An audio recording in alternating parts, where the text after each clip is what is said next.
Twelfth commerce के आज के इस लेक्चर में आप लोगों का स्वागत है। हेलो फ्रेंड्स, और मैं आपको आज स्टेट के लेसन के विषय में थोड़ा स्टैटिस्टिक्स के बारे में समझाना चाहूँगा। और आप जैसे बोर्ड पर देख रहे हो कि मैंने लेसन नंबर 2 रैखिक सहसंबंध के बारे में लिखा हुआ है। और इस लेसन पर मैं जाने से पहले आप लोगों को कुछ बातें स्टेट्स के बारे में बताना चाहूँगा, जिससे पूरे साल आप लोगों को किस तरीके से तैयारी करनी है उस पर हमें थोड़ा दिमाग डालने की जोर डालने की जरूरत है। क्योंकि स्टेट में क्या होता है कि कुल दो बुक्स हैं और इन दोनों बुक्स में किस तरीके से तैयारी तो हमें करनी है, और तैयारी किस तरीके से करनी है ये हमें पहले से प्लान करके चलना होगा। आप जैसे स्टेट की पहली बुक पार्ट 1 आप निकालते हो तो उसके अंदर आपको 4 लेसन मिलते हैं, बराबर, और दूसरी बुक में 5 लेसन है, ठीक है। तो हमें पहले पार्ट में ध्यान रखना है कि कौन सा लेसन कितने मार्क्स का है। और पार्ट 2 की तुलना में पार्ट 1 बेहद आसान लेसन है। इसके अंदर जितने भी लेसन दिए गए हैं, चारों 4 लेसन, और सभी लेसनों का जो मार्क्स दिया गया है, मार्क्स का भार दिया गया है, सेम इक्वल है, 12-12 नंबर के सभी लेसन के, ठीक है।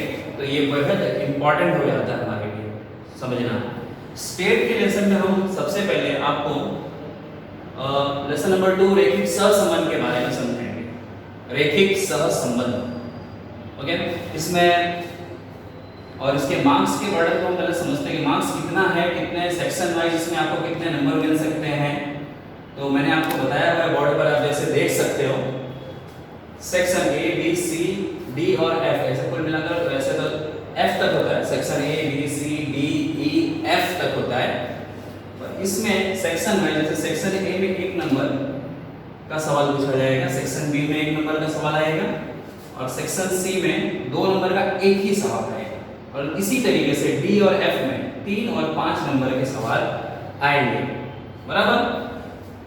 आप लोगों को लेसन बताने से पहले लेसन के मार्क्स कितने हैं और किस तरीके से आप मार्क्स इसमें ले सकते हो, जैसे कि ये समझाना बहुत जरूरी है। आप देख सकते हो सेक्शन ए और सेक्शन बी में जो एक नंबर के जो सवाल है, और सेक्शन सी, ये खास जो सेक्शन है, इसमें आपके नंबर मिल भी सकते हैं और आप नंबर खो भी सकते हो। क्यों? क्योंकि इसका कोई गारंटी नहीं होता है कि ये आपको क्वेश्चन करने का ही आएगा। ये थियरी पे भी डिपेंड करता है। यानी इस लेसन में अगर आप पहले सेक्शन ए बी और सी के नंबर अगर गारंटी से प्राप्त करना चाहते हो तो आपकी थियरी भी इस लेसन की अच्छी होनी चाहिए, यानी थियरी आपने पढ़ा हुआ होना चाहिए। और उसके नीचे जो है सेक्शन डी और एफ का जो क्वेश्चन आता है उसमें ज़्यादातर सॉल्व करने वाला ही क्वेश्चन आता है, बराबर। तो उसी तरीके से, और हाँ, लेसन कौन सा लेसन पहले तैयार करना जरूरी है ये भी समझना है। लेसन में अगर देखा जाए तो हम लेसन 2 से इसकी शुरुआत करेंगे। लेसन 2 रैखिक सहसंबंध। क्यों रैखिक सहसंबंध ही लेसन क्यों, लेसन नंबर 1 क्यों नहीं? क्योंकि अगर हम लेसन नंबर 2 तैयार कर लेते हैं तो लेसन नंबर 3 अपने आप 80% तैयार हो जाता है। अगर आप लेसन 2 करते हो तो लेसन 3 आपके लिए एकदम आसान हो जाएगा और बहुत इजी भी लेसन है, ओके। तो लेसन 3 की बात करूं तो लेसन 3 में सबसे पहले हम जो विधि सीखने जा रहे हैं, कार्ल पियर्सन की गुणन आघूर्ण की विधि। कार्ल पियर्सन की गुणन आघूर्ण की विधि। और एक चीज है, इसमें आप कोई भी सवाल क्यों नहीं करो, इसमें आपको एक ही चीज ढूंढना है, वो है सहसंबंध गुणांक। कभी कभी सहसंबंधांक भी लिखा हुआ होता है, सहसंबंध गुणांक, सहसंबंधांक, ठीक है। और इसकी सिग्नेचर होती है स्मॉल r, ठीक है। या तो इसे rxy करके भी लिखा जाता है क्योंकि 2 चरों वाला ये लेसन है। और इस लेसन की खासियत है कि आप इसमें कोई भी क्वेश्चन क्यों ना करो, उसका आंसर जो है सहसंबंध गुणांक का उत्तर जो है -1 से +1 के बीच में ही आएगा। -1 भी कभी कभी आ सकता है, +1 भी आ सकता है, ठीक है, पर वो रेयरली होगा, शायद आएगा। पर एक बात तो फिक्स है कि -1 और 1 के बीच में आंसर आएगा। जैसे कि मैंने यहाँ पे लिखा हुआ है, आप देख सकते हो, -0 पॉइंट समथिंग एंड -0 यानी +0 पॉइंट ऐसा करके आएगा। माइनस में भी आ सकता है, प्लस में भी आ सकता है, पर 0 लगा हुआ ही आएगा। ठीक है, अब हम इसके आगे एक सवाल लेंगे, ओके, थोड़ी देर में। ओके, चलो देखते हैं। तो सवाल पर जाने से पहले हमें इस लेसन में कुछ सूत्रों को समझना जरूरी है शुरुआत के। ओके, इस सवाल के अंदर हमें सवाल करने से पहले इन सूत्रों को समझना बहुत जरूरी है, जिसमें आप देख सकते हो कि ये जो मैंने 3 फॉर्मूला आपके सामने लिखा हुआ है, ये सारे के सारे कार्ल पियर्सन के गुणन आघूर्ण की विधि को फॉलो करते हैं। ठीक है, ये पहला पार्ट आप समझ के चलिए। आप जब ये सवाल इस लेसन को आप सीखते हो तो समझ जाओ कि आप जब ये लेसन कर रहे हो तो आप इसे लगभग 25% ये लेसन का हिस्सा है। आप इसे समझ जाते हो तो समझ लेना कि आपके 5 मार्क्स फिक्स, बहुत ज्यादा चांसेस है कि आपके 5 मार्क्स फिक्स हो जाएंगे अगर आप इन 3 फॉर्मूले को सिर्फ आप समझते हो तो। सेक्शन एफ में खास करके इस सूत्र से रिलेटेड, इस फॉर्मूला से रिलेटेड ही क्वेश्चन आते हैं और बहुत बेहद आसान। तो फॉर्मूला को थोड़ा समझ लेते हैं। देखिए यहां पर क्या लिखा हुआ है कि यदि x बार और y बार दशमलव में न हो, आपको ये तो पता है ना हम ढूंढ क्या रहे हैं, हम ढूंढ रहे हैं सहसंबंधांक या तो सहसंबंध गुणांक, जिसे स्मॉल r द्वारा निर्देशित किया जाता है। तो अगर पहली विधि, ये पहली विधि में सिखा रहा हूं कि यदि x बार और y बार दशमलव में न हो, अगर दशमलव में नहीं होता तो ये वाला फॉर्मूला आपको यूज करना है। फिलहाल जिस दरमियान में आपको समझा रहा हूं तो शायद हो सकता है कि ये क्या है, जब इसका सवाल आपके सामने में लेकर आऊंगा तब आपका ये इसका जो कोई भी अगर दिमाग में कंफ्यूजन भी होगा तो वो तुरंत दूर होगा, क्योंकि इसमें कुछ है ही नहीं। अगर x बार और y बार दशमलव में नहीं होता है तो आपको ये फॉर्मूला यूज करना है, r = sigma x minus x bar y minus y बार, और इसके बटे में वर्गमूल में sigma x minus x bar का होल स्क्वायर वर्गमूल में sigma y minus y bar का होल स्क्वायर। इसमें एक बात आपको ध्यान रखना है कि x बार या y बार दशमलव में न हो, x बार और y बार मतलब कि ये दशमलव में नहीं होना चाहिए। अगर ये दशमलव में हुआ तो फिर बाद में ये रूल इसको लागू नहीं, मतलब इस फॉर्मूला से आप सवाल नहीं कर पाओगे। वैसे तो मैथमेटिक्स के रूल के अनुसार अगर देखने जाओ तो आप इसमें से कोई भी फॉर्मूला यूज कर दो ना, आपका आंसर आ जाएगा, कोई भी। पर फॉर्मूला हमें इतने सारे दिए क्यों जाते हैं, जिससे हमारे सवाल क्या हो सके, आसान हो सके, बराबर। अगर आप अपने सवाल को आसान करते हैं तो रूल को फॉलो करके चलोगे, तो आप अगर इन फॉर्मूला को यूज करोगे तो आपका सवाल बेहद आसानी से यूज हो जाएगा, मतलब बेहद आसानी से आप इसे सॉल्व कर पाओगे। यहां तक कि कभी-कभी ऐसा भी होगा कि आपको कैलकुलेटर की भी जरूरत नहीं पड़ेगी। तो ध्यान रखना, r = sigma x minus x bar y minus y bar upon under root sigma x minus x bar whole square under root sigma y minus y bar whole square. अब हम आते हैं दूसरी विधि में। सपोज आपका x बार और y बार दशमलव में आ गया, पॉइंट में आ गया, तो फिर आप इसको बिल्कुल यूज नहीं कर सकते। फिर आपको नीचे वाले 2 फॉर्मूला में से कोई एक फॉर्मूला उपयोग करना होगा, जिसमें अगर x बार और y बार आपका दशमलव में आता है, या तो सिर्फ x बार दशमलव में आ जाए, या तो सिर्फ y बार दशमलव में आ जाए, या तो दोनों दशमलव में आ जाए, तो आपको इन दोनों में से ही कोई एक फॉर्मूला यूज करना होगा। ध्यान रखना, मैं एक बार फिर बोल रहा हूं, तीनों में से आप कोई भी फॉर्मूला किसी भी सवाल में यूज कर लो, आपका आंसर आना तय है, वो भी सेम आंसर आएगा। बट रूल को फॉलो करेंगे तो हमारा आंसर बेहद आसानी से आएगा, इजीली आएगा। अब ये फॉर्मूला कब यूज करना है, इसका पहला कंडीशन ये है कि आपका x बार और y बार में से कोई एक या दोनों पॉइंट में आ जाए। पॉइंट में आ गया, अब पॉइंट में जब आ जाता है तो हमें उस x की लाइन जो सवाल में आपको दिया रहेगा और y की लाइन, उसे चेक करना है क्या उसके मूल्य ज्यादातर मूल्य 20 से छोटे हैं या 20 से बड़े हैं। अगर ज्यादातर मूल्य 20 से छोटे होते हैं तो सजेस्ट करूंगा कि आप यही फॉर्मूला यूज करो। मैं तो कहूं किसी भी सवाल में अगर 20 से छोटा मूल्य आ जाता है मैं यही फॉर्मूला यूज करूंगा, फिर ये भी नहीं देखूंगा, एकदम आसानी से होता रहेगा। बट अगर आपके क्वेश्चन में जो x की लाइन और y की लाइन में जो अमाउंट दिया है, जो नंबर्स दिए गए हैं, वो अगर 20 से बड़े जाते हैं, 20 से ऊपर जाते हैं, 40, 50, 120, 160 ऐसा कुछ भी जाता है, तो आप ये फॉर्मूला यूज करें, सेकंड वाला। ठीक है, सेकंड वाला फॉर्मूला यूज करें। तो 20 से छोटे के लिए पहला फॉर्मूला और 20 से बड़े के लिए दूसरा फॉर्मूला, जिसमें आप देखो r इज पहला फॉर्मूला जो है जिसमें लिखा हुआ है r is equal to n sigma xy minus sigma x sigma y बटे में अंडर रूट में n sigma x square minus sigma x का होल स्क्वायर, फिर दोबारा अंडर रूट में n sigma y square minus sigma y का whole square.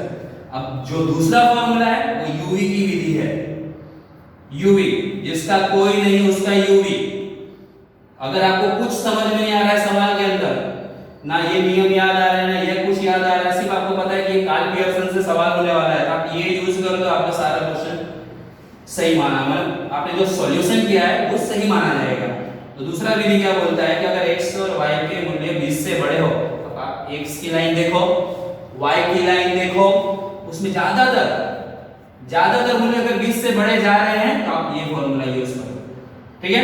r is equal to n sigma uv minus sigma u into sigma v upon under root n sigma u square minus sigma u whole square under root n sigma u v square minus sigma v whole square, ठीक है। अभी तो मैंने इसके formula बता दिया, अब मैं इसके सवाल पर जाने वाला हूं। ओके बच्चों, देखो कार्ल पियर्सन की गुणन आघूर्ण की विधि पे हम जाते हुए सबसे पहले उदाहरण नंबर 5 देखेंगे। अपने जैसे कि मैं यहाँ पर पढ़ा रहा हूँ तो आप भी कोशिश करें कि आपके पास ये कम से कम किताब होनी चाहिए, ठीक है, और नोटबुक साथ में होना चाहिए। अगर मैं सवाल साथ में कर रहा हूँ तो आप भी अगर साथ में करोगे तो जल्दी आपको समझ में आएगा, ठीक है। ओके, अभी देखिए इसके अंदर है ना, अगर किसी पास किताब नहीं है, सपोज आपके पास किताब नहीं है तो कोई बात नहीं, आप अपने मोबाइल पर गुजरात सेकेंडरी एजुकेशन बोर्ड की साइट पर जाइए, वहां से आपको इसकी बुक मिल जाएगी, वो भी हिंदी मीडियम की बुक अवेलेबल है उसके ऊपर। अगर आपके पास बुक नहीं है तो आप वहां से देखो, अगर किताब नहीं है, पर साथ में सवाल करोगे तो और ज्यादा आपको समझ में आएगा। जैसे कि पेज नंबर 70 उदाहरण 5 आप देख सकते हो, इसके अंदर लिखा है कि एक सामान्य ज्ञान की स्पर्धात्मक परीक्षा में पूर्व के दिनों की तैयारी का परीक्षा फल एवं प्रभाव जानने के लिए लगभग समान बौद्धिक क्षमता वाले 7 उम्मीदवारों का एक निष्कर्ष लेकर निम्न सूचना एकत्रित की गई है, ठीक है।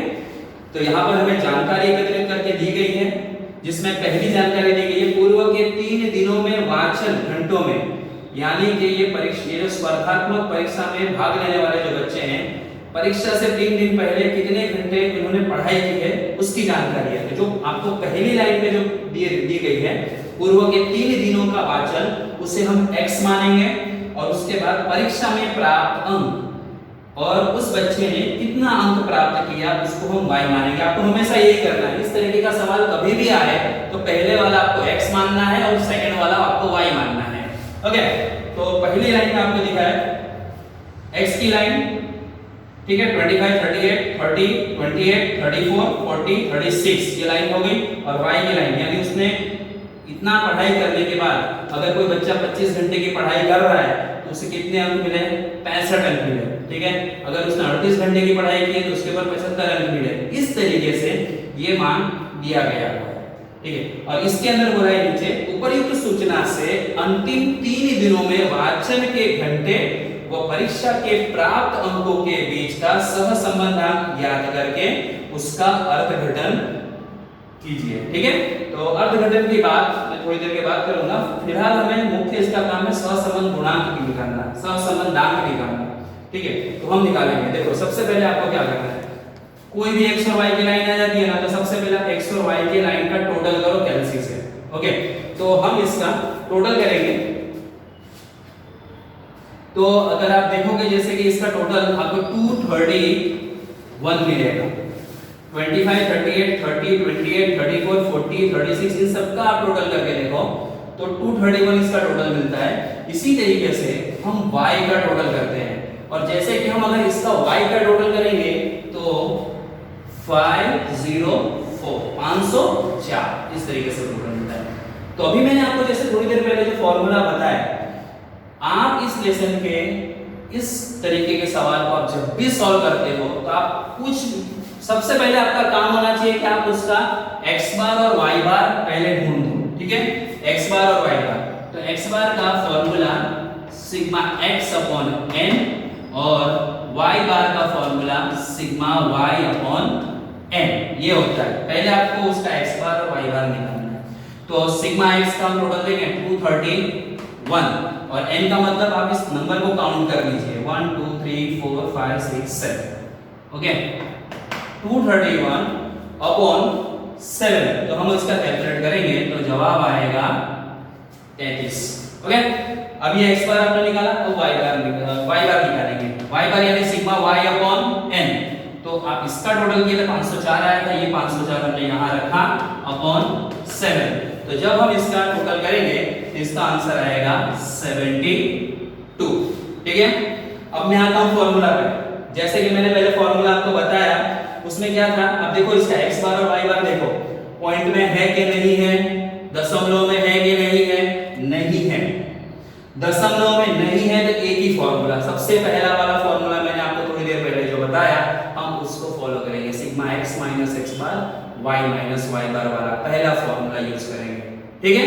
अगर पॉइंट में आ जाता तो फॉर्मूला नंबर 2 पे हम जाते, पर उस पे अब जाने की जरूरत नहीं है। पॉइंट में नहीं आया तो हम पहली विधि से ये सवाल करेंगे। अब जब पहली विधि से हम सवाल करते हैं तो सबसे पहले हमें ढूंढना होता है x माइनस x बार की लाइन हमें पहले ढूंढनी होती है। अब x माइनस x बार की बात करें तो आपको 33 जो x बार का मान मिला है उसकी मदद से आप ये लाइन ढूंढोगे, इसे ज्ञात करोगे। जैसे कि आप देखो पहला x है तो x कितना है 25 और आपका x बार कितना है 33। आप 25 में से 33 माइनस करो तो कितना होता है -8 होता है। अगर 38 में से 33 माइनस करो तो 5 होता है। 30 में से 33 माइनस करो तो -3।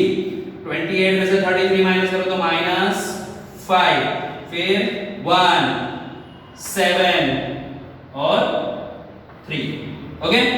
ये x माइनस x बार की लाइन हमने ढूंढी निकाली। अब उसी तरीके से हम निकालेंगे y माइनस y बार ओके। y माइनस y बार कैसे निकलेगा, अब y बार देखो कितना 72 है तो इस 72 को हम यहाँ पे रखेंगे यानी फॉर्मूला का यूज करेंगे। देखो आपका y कितना 65 72 तो 65 में से 72 माइनस करो तो कितना आता है आंसर -7 आता है। 75 में से 72 माइनस करो तो कितना आएगा 3 -4 -2 0 7 3 ओके। और एक और बात ना देखो, अगर आप इस सवाल को करोगे ना तो इसका चांस अगर आप यहाँ पे टोटल करना मत, क्योंकि आप टोटल करने वाले हो आपका आंसर 0 ही आने वाला है। और अगर आपका आंसर 0 नहीं आता है इसका मतलब समझ लेना कि आपने गड़बड़ मारी है कहीं पे ठीक है। x minus x bar y minus y bar का आंसर टोटल करने की जरूरत नहीं है और इसके आगे हमें फॉर्मूला में भी कोई जरूरत होती नहीं है तो करने की जरूरत नहीं। अब इसके बाद क्या ढूंढेंगे x minus x bar y minus y बार। इसे ढूंढना बहुत आसान, इन दोनों का आप क्या करते हो गुणा करो ठीक है। तो 8 का 7 से गुणा 56 और आपको चिन्हों को भी ध्यान में रखना है, माइनस माइनस प्लस 5 दिया 15 3 चौक 12 माइनस माइनस प्लस 5 दूनी 10 माइनस माइनस प्लस 1 का 0 से गुणा 0। ये ऐसी लाइन होती है ना यहाँ पे हमें बहुत सतर्क रहने की जरूरत होती है ठीक है।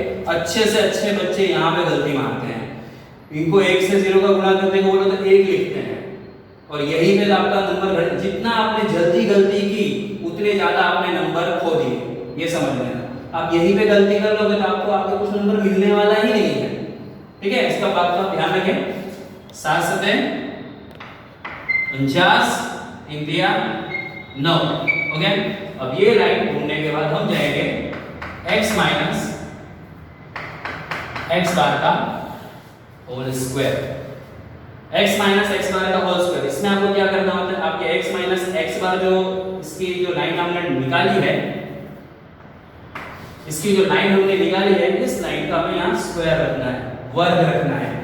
जैसे कि आप देख सकते हो -8 का स्क्वायर 64 5 का 25 9 25 49 9 ठीक है। फिर उसके बाद y माइनस y बार का whole square. x minus x bar का होल स्क्वायर हमने निकाला और यहाँ पर एक रह गया रूट लिखना। हमने एक देखना है कि अगर हम एक का भी स्क्वायर करेंगे तो यहाँ पर क्या मिलेगा, हमें एक मिलेगा। ओके, अब ये x माइनस एक्स बार का होल स्क्वायर का लाइन निकल चुका है। हम क्या दूसरा लाइन निकालेंगे, y minus y bar whole square. Okay, तो y माइनस वाई बार का होल स्क्वायर हम देखें तो माइनस 7 का स्क्वायर करो आप, 49, 3 का स्क्वायर 9, माइनस 4 का 16, माइनस 2 का 4, 0 का 0 का स्क्वायर 0 ही होगा, 7 का स्क्वायर 49 और 3 का स्क्वायर होता है 9। ठीक है, तो इस तरीके से हमने पूरी कॉलम तैयार कर दी, पूरी लाइन तैयार हो गई। ओके, अब इस लाइन के तैयार करने के बाद ये जो आखिरी के जो 3 लाइन है इसके हमें टोटल करने होते हैं। ओके, तो इसका हम टोटल ले लेंगे। सबसे पहले sigma x minus x bar y minus y bar का टोटल, इसका हम टोटल करते हैं अगर, तो टोटल आएगा 151 आएगा। ओके, अब इसके बाद sigma y minus y bar का sigma x minus x bar का होल स्क्वायर करेंगे, इसका टोटल हमें मिलेगा 182 मिलेगा। उसके बाद sigma y minus y bar का होल स्क्वायर अगर हम करते हैं तो इसका आंसर आएगा 136। ओके, 136 इसका आंसर मिलता है। अब ये करने के बाद हम जाएंगे फॉर्मूला पर। ओके, तो फॉर्मूला हम देखते हैं, r is equal to sigma x minus x bar y minus y bar upon sigma x minus x bar whole square sigma y minus y bar whole square. Okay, ये formula मैंने आपको बताया था पहले rules के अनुसार, तो इस रूल के अनुसार हम इसकी जितनी जानकारियां हैं इसमें रखेंगे। तो आप देखो पहले नंबर पे आपको लिखा हुआ है सिग्मा x माइनस एक्स बार सिग्मा x माइनस एक्स बार और सिग्मा y माइनस वाई बार। अब ये जितने भी ये जो हमने फॉर्मूला लिखा है इस फॉर्मूला का मान हम इसमें रखने जा रहे हैं। तो पहले ऊपर लिखा है हमने sigma x minus x bar y minus y बार, तो इसका टोटल कितना है 151। यहाँ पे हमें सिर्फ क्या करना है, सिर्फ काउंटिंग ही करना है, इससे आगे कुछ हमें समझ यानी इसमें कुछ समझने समझाने से कोई बात नहीं, खाली कैलकुलेटर आपके हाथ में होना चाहिए, आप कैलकुलेशन कर देंगे। ओके, और देखिए आप आगे जैसे कि sigma x minus x bar का होल स्क्वायर कितना है 182 और sigma y minus y bar का होल स्क्वायर कितना है 136। ठीक है, तो 151 का 151 ही रहेगा। अब जब हम इसका 182 का रूट निकालते हैं तो रूट क्या निकलेगा हम चेक करेंगे। आप भी अपने कैलसी पर चेक करो कि 182 का रूट क्या होता है, वर्गमूल क्या निकलता है। जैसे कि मैंने आप लोगों को बोला था कि 182 का रूट निकालना है, 136 का रूट निकालना है। आई थिंक आपने कैलकुलेटर यूज किया होगा, ठीक है, और कैलकुलेटर यूज करना जरूरी है, एकदम जरूरी है। 182 का रूट हम निकालते हैं तो 13.49 मिलता है, 136 का रूट हम निकालते हैं 11.66 मिलता है। पर ध्यान रखना जब हम कैलसी में रूट निकालते हैं तो पॉइंट के बाद बहुत सारे नंबर आएंगे, तो हमको ध्यान रखना है कि पॉइंट के बाद अगर तीसरा नंबर 5 से कम है तो दूसरा नंबर वही लेना है, पर अगर तीसरा नंबर 5 या उससे ज्यादा हो जाता है तो पॉइंट के बाद का दूसरा नंबर एक बढ़ जाएगा, बराबर। इसी तरह आप दोनों में आप ये करेंगे तो 151 का 151, अब मैं इन दोनों का गुणा करता हूं तो ये आंसर मिलेगा, बट 157.29। बट अगर आप कैलकुलेटर में करोगे तो आपको पॉइंट के बाद 4 नंबर आपको मिले होंगे। आपको ध्यान रखना है यहाँ पे कि आपको पॉइंट के बाद 2 ही नंबर लेना है, और इन दोनों का जब हम डिवाइड करते हैं तो r की वैल्यू 0.96 मिलेगी। आप उदाहरण को जब इसे कंपेयर करोगे तो शायद हो सकता है कि आपको उसके लास्ट आंसर में थोड़ी बहुत डिफरेंस नजर आए, क्योंकि उसका इंटू करने का तरीका अलग है, हमारा इंटू करने का तरीका अलग है, बराबर। तो ये भी आंसर सही है, 100% राइट। ओके, तो आज का जो ये लेक्चर था हमारी पहली विधि पर था, और थैंक्स फॉर आपने ये लेक्चर अटेंड किया। अगर आप चाहते हो कि नेक्स्ट लेक्चर है तो आपको ज्यादा से ज्यादा इसको व्यू करना है, ओके, और मैं आपको अगले लेक्चर में इसके आगे की विधि सिखाऊंगा। Thank you so much. Okay, और हाँ, आपको ये भी ध्यान रखना है कि आप जब घर पे बैठे हो अभी तो ये कुछ क्वेश्चन मैंने आपको बोर्ड पर दिया हुआ है, उदाहरण 6 और उदाहरण 13 और स्वाध्याय 2.1 का पहला और दूसरा क्वेश्चन, ये आपको सॉल्व करना है।